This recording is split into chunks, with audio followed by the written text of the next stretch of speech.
Tonight is a particular honour for me and my family.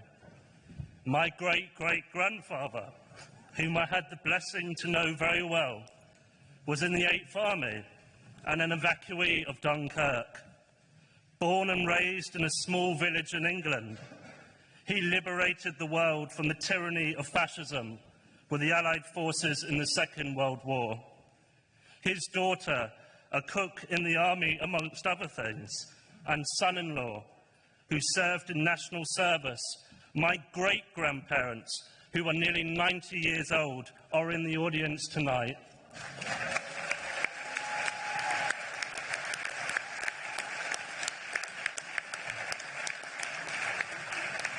My paternal grandparents, the Linahans, had big dreams in 1970 as they migrated from County Cork in Mallow, before eventually settling in Church Road, in Brent, the home of the Irish and the 33rd County of Ireland.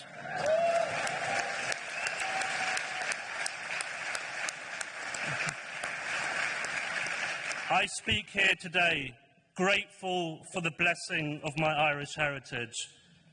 I've lived in the borough all my life and studied at Preston Park Primary School, then at Clement High School, followed by St Dominic's Sixth Form College. My family's first council home was in Holsdon, yards away from Mr. Patty, and a short walk from Dollis Hill Station, where my grandparents live, and my step-grandmother, who migrated to this country from Tipperary. And we eventually settled in Neasden. I've enjoyed living in the company of people from all walks of life. We played together in the streets and we went to school together. And every single day I saw 1,000 acts of courage, compassion and love from a place called community, from a place called Brent. I take so much pride in where I came from and being working class. But my mother had larger dreams for her 3 sons, and my father too. Through hard work and an unconditional love for her children, I became the first person for my family to attend university and graduate with a master's degree from the University College London. At 26, being the youngest mayor in Brent's history has never been about me. It has been about the thousands of children and their parents who share a story so distinctive to Brent like mine. Our improbable journeys of perseverance over struggle and hardship, providing hope and aspiration to future generations. Ever since being elected as a local councillor, I've used my platform to coordinate and campaign to improve our residents' access to healthy food, mostly in areas of deprivation, by opening or supporting community kitchens as well as surplus food markets, helping to put food on the plates of hundreds of local people. As Mayor, I will be supporting the Brent Irish Advisory Service, known as BIAS, which strives to improve the health and well-being of the Irish community across North London and beyond. BIAS was set up in 1978, 8 years after my grandparents came to this country, as a response to the welfare needs of the Irish community, one of the largest immigrant communities in London. Longford Town native Colin Maloney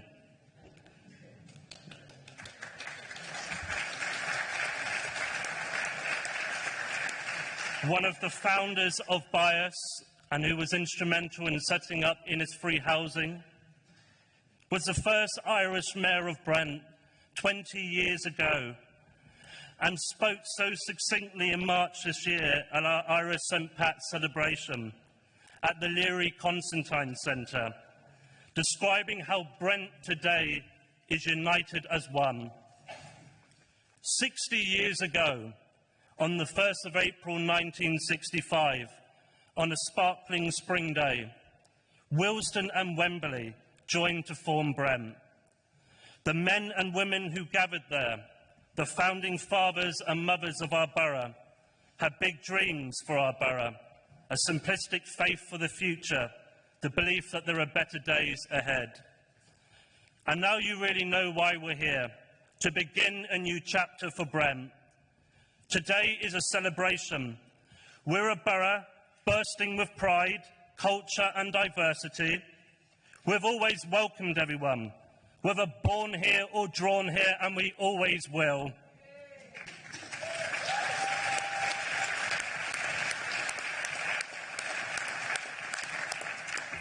One day I will cook for you is a phrase repeated by many refugees and asylum seekers over the years, as they live in limbo, invisible in hostels and hotels, with no access to kitchen facilities.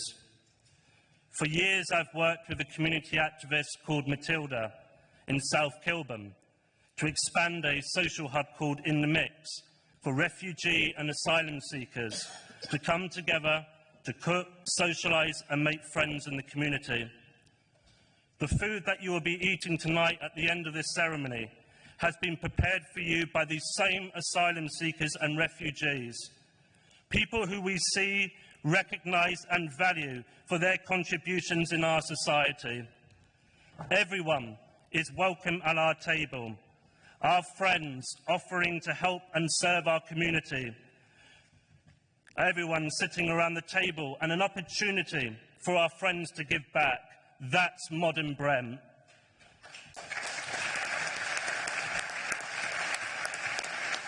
Only in Brent is there such a rich mixture of races, creeds and nationalities.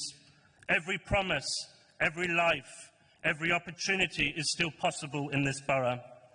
It would take many of us working together all across Brent, in our towns and neighbourhoods, to build that enduring future for the next generation. Our borough's improbable journey, a promise that has led immigrants to cross oceans to settle in our borough's sanctuary, from Ealing Road to Willesden, now known as Little Brazil.